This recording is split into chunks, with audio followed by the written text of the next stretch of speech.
Visite surprise sur le salon, notre ancien ministre Jean-Baptiste Lemoyne, que je prends, c'est vrai, un peu au dépourvu, mais juste, comment ça va Jean-Baptiste? Eh bien écoutez Dominique, ça va bien parce que je suis aujourd'hui à vos côtés et aux côtés de la famille du tourisme qui est chère à mon cœur. Donc je suis venu là pour maintenir ce lien que nous avons créé depuis des années ensemble. Donc c'est une très belle journée. Bien.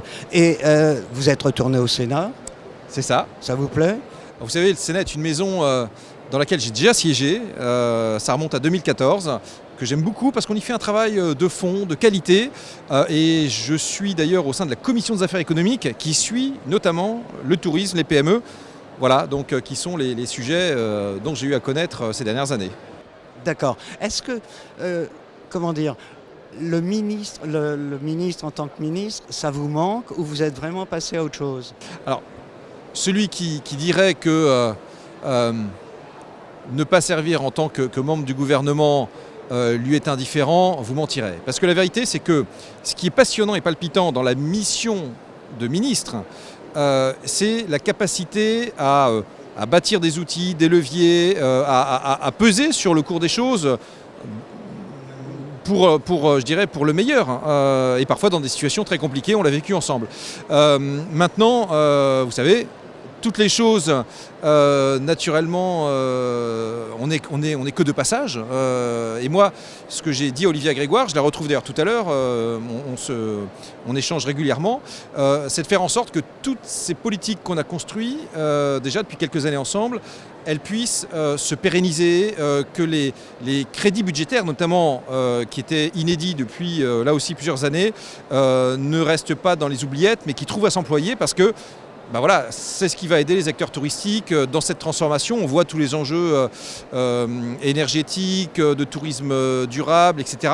Je crois qu'on est on est au cœur du sujet et par conséquent, il faut que tous ces outils soient employés. C'est ça qui est important. Maintenant, je continue à être proche de la famille du tourisme, mais différemment. C'est au Parlement que je porterai cette voix, mais de façon toujours aussi forte et avec l'ambition pour le tourisme. Dernière question, Monsieur le ministre. Vous avez été unanimement apprécié par les professionnels, ce qui est assez rare depuis un certain nombre d'années. À quoi attribuez-vous ça? Est-ce que c'est votre Mais moi, je retournerai la chose. C'est que j'ai aussi unanimement apprécié les acteurs avec lesquels j'ai eu à travailler, ces acteurs du secteur du tourisme. Donc finalement, je crois que c'est le fait qu'on était tous, que j'étais aussi issu de ce monde-là. Alors, sur le volet territorial, puisque j'étais président d'un comité de développement touristique, vous le savez, dans l'Yonne, et donc la matière m'était familière. Mais je crois que tout simplement, on a créé une grande famille.